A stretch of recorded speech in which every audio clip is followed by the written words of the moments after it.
doing an editing shot now, but... Oh, you mean one of those things that... Yes, just to set I know, the yes, scene that exactly. we're talking here in the Majestic Theater. Having a good time? Now, you're coming back then on the No, 30th? No? Not. Oh, you're not? So you will not be back the 30th or 31st? No, but Okay, I think that all right. if we can tend to come... No, I won't. I just won't No, get I'll into mention that. of that, you see. It's Yeah. just that I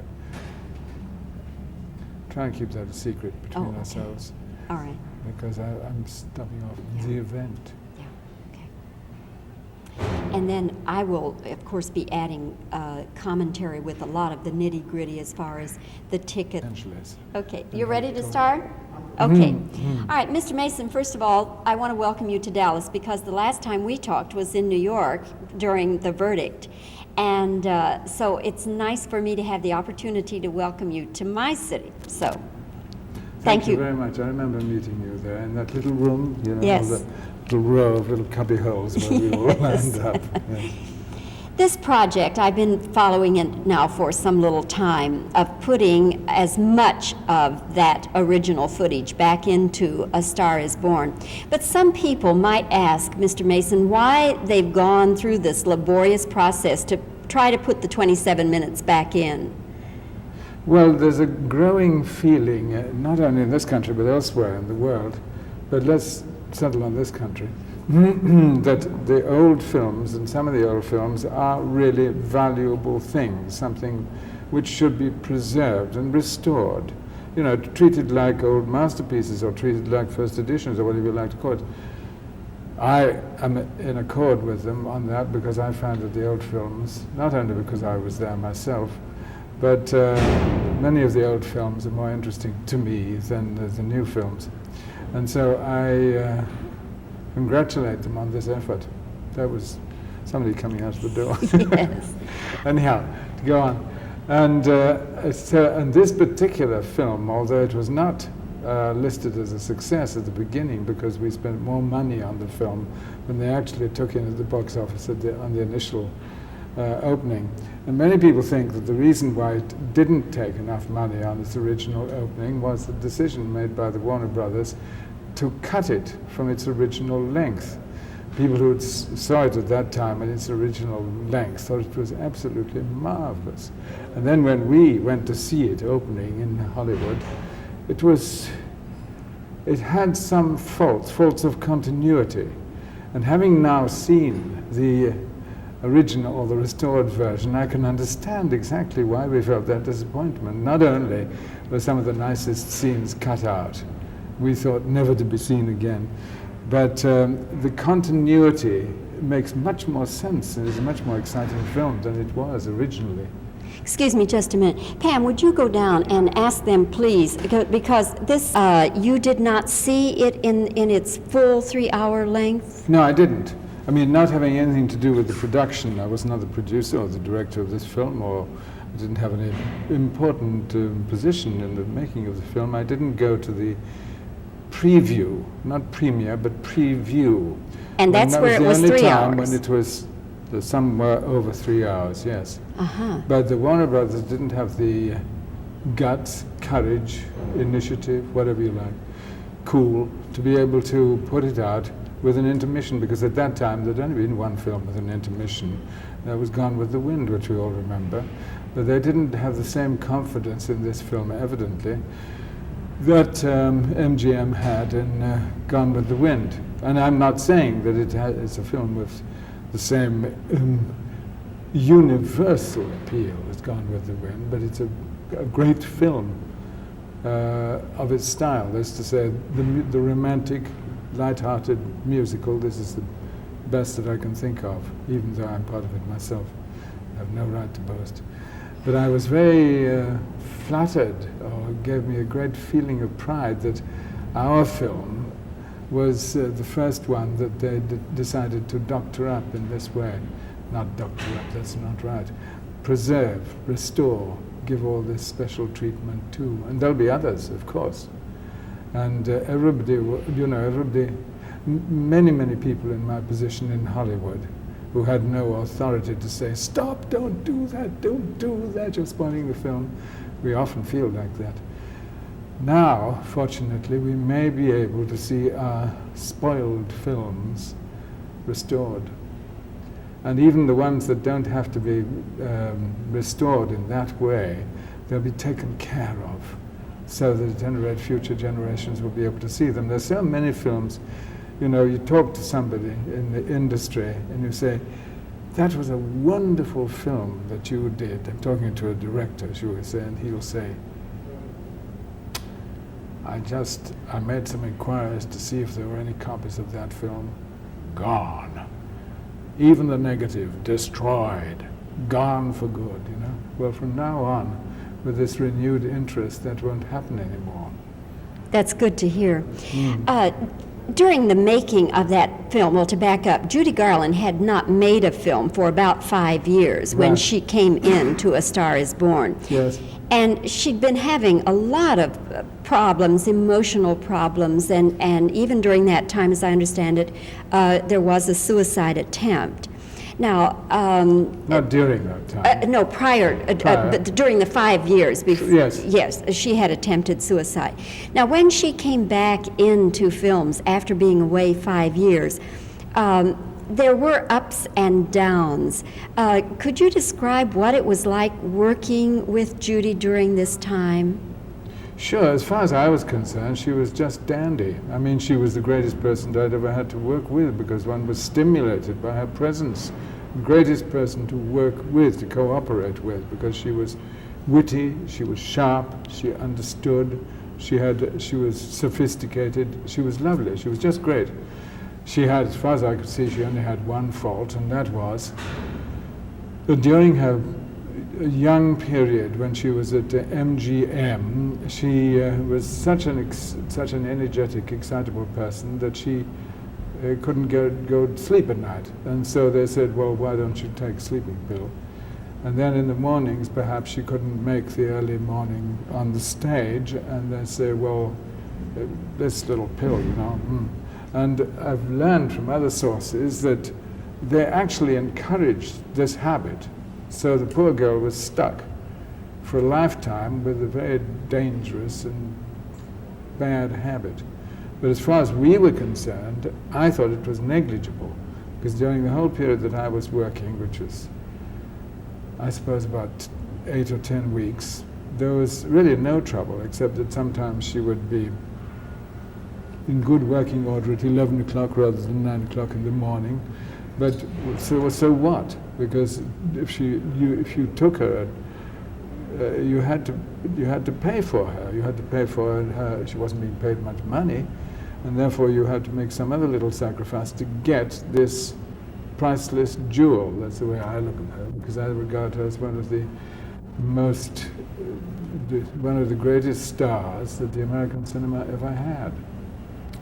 And that was it.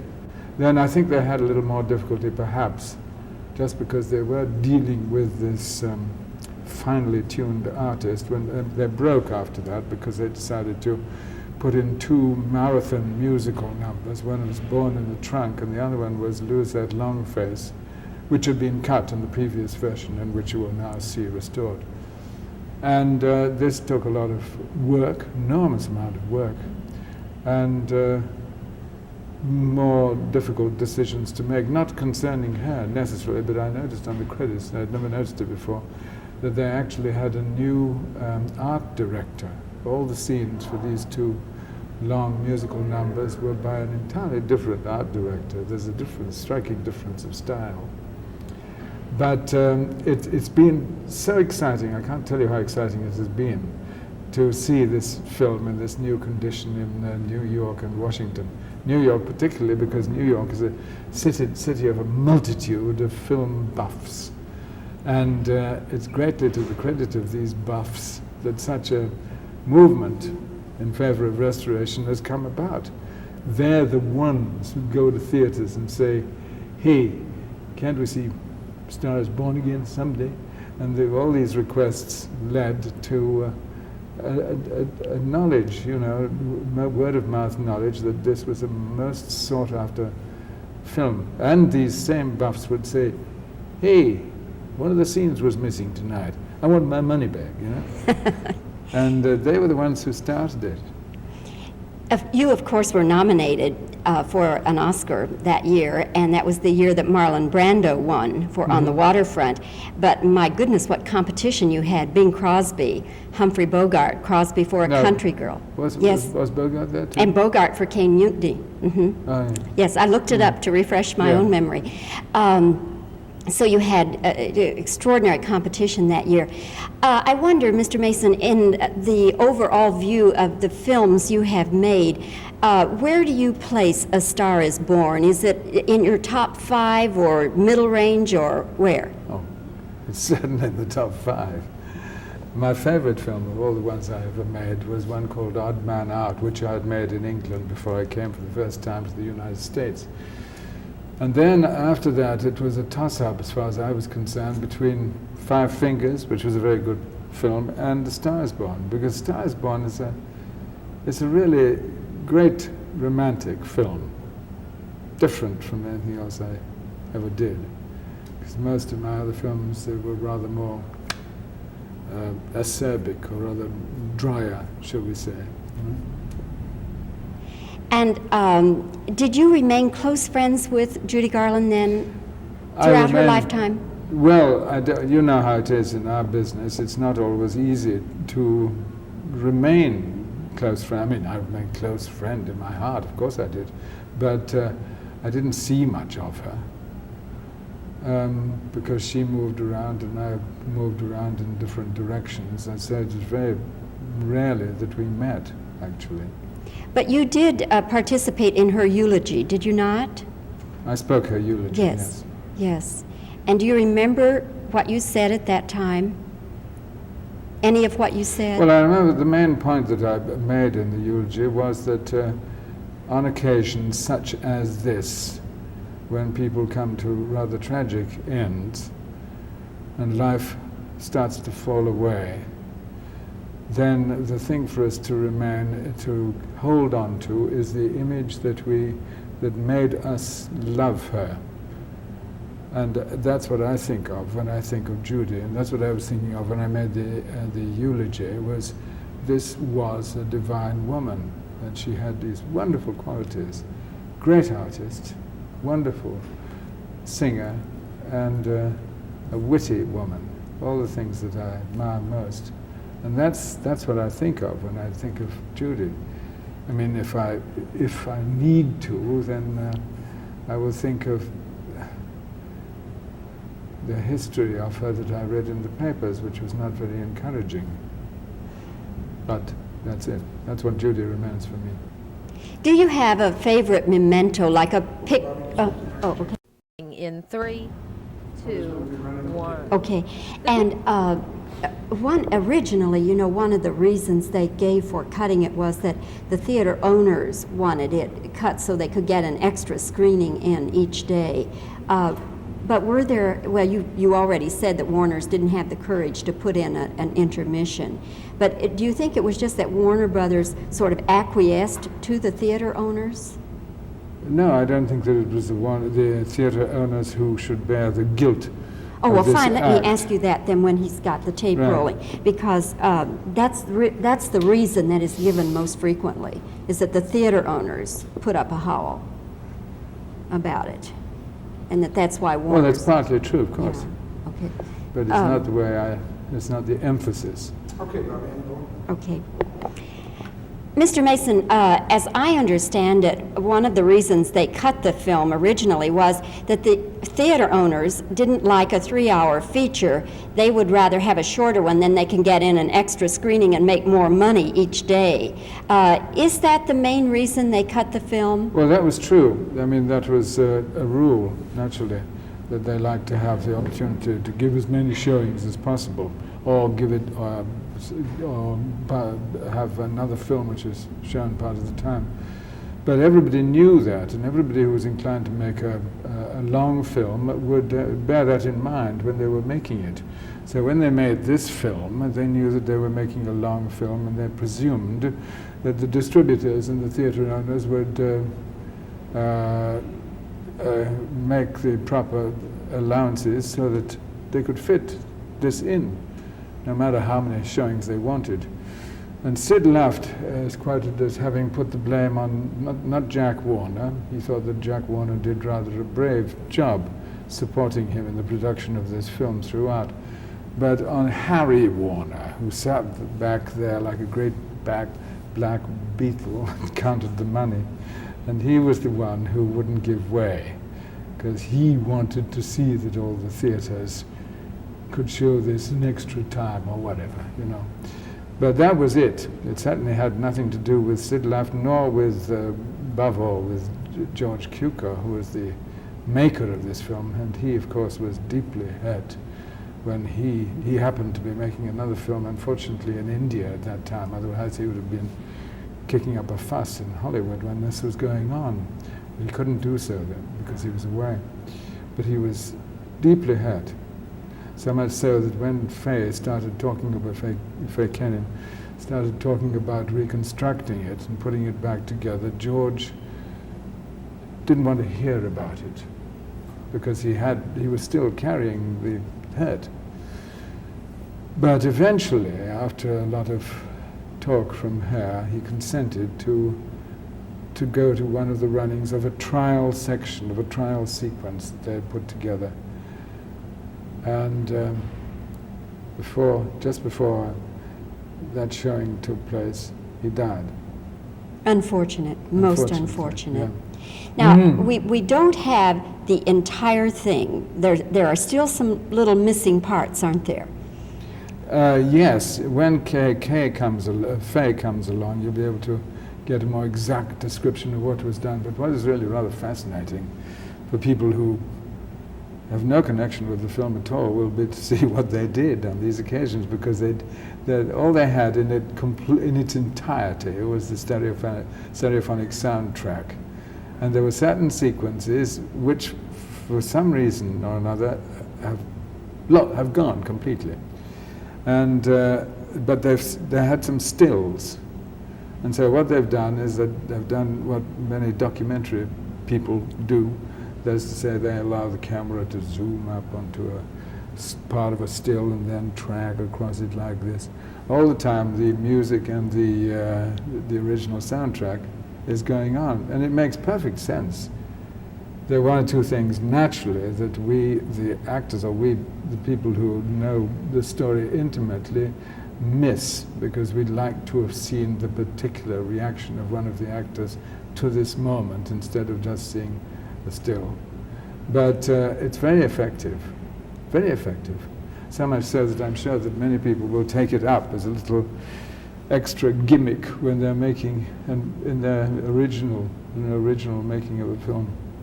One last question, Mr. Mason, and that is, do you have any memento of Judy Garland that is precious to you, a photograph or a little gift or anything like that that is precious to you? No, I don't remember that we gave each other any gifts of any sort, except that when I came to New York, I've never rated this as particularly precious, but nevertheless, I think I will from now on. Her husband, Mickey Dean, I can't remember, is that his name? I believe so. Yes. Mm-hmm. He said, I got something to give you, Mr. Mason. I said, yes, what's that? And he said, Judy's script. And I thought, oh, that's really exciting to have that, because Judy would have made lots of little notes and things like that. And I was a bit disappointed when I actually got it into my hands, because it was a copy, you know. Presumably Judy had lost her script at some time, and when she went back for looping or something like that, then they gave her a new copy. But it's something. No notes or anything from her on it? I don't think there are any. Marginal notes or anything? I don't think so, no. Yeah. One of the interesting things, because I didn't keep my script, because I never do, or very seldom keep an original script of anything that I do. I'm not a keeper, as a rule. A doer, not a keeper. Right. Mr. Mason, again, thank you for this time. It's lovely to see you again. And we share with you the enthusiasm that this film has been restored, and that what this means in the overall history of films for the future. Thank you, sir. Thank you.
All right, so my questions, I'll be talking at about this level.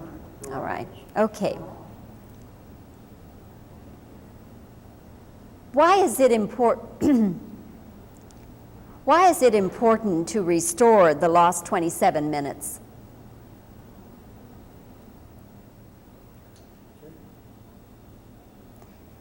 What does this restoration mean to you personally, Mr. Mason?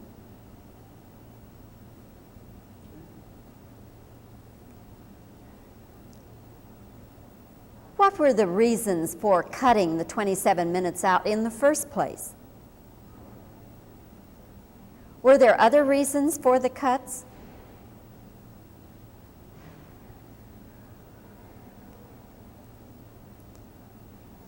How do you think the film suffered from the cutting? In what ways did the film suffer from having the 27 minutes cut out?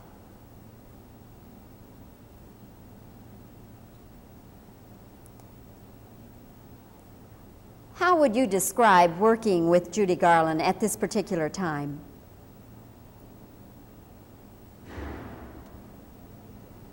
What are some of your favorite memories of Judy Garland?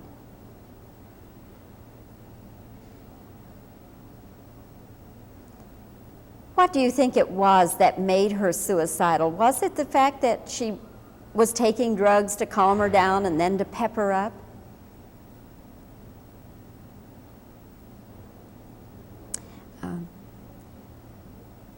How do you rank your performance in A Star is Born? Would you say it's among your top 5 or the middle range or what?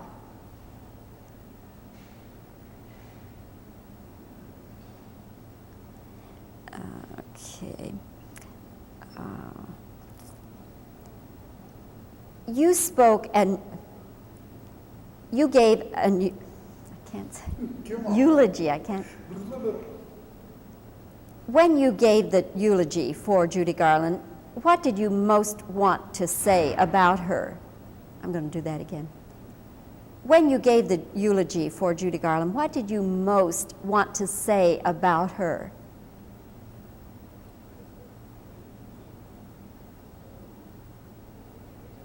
Okay, let me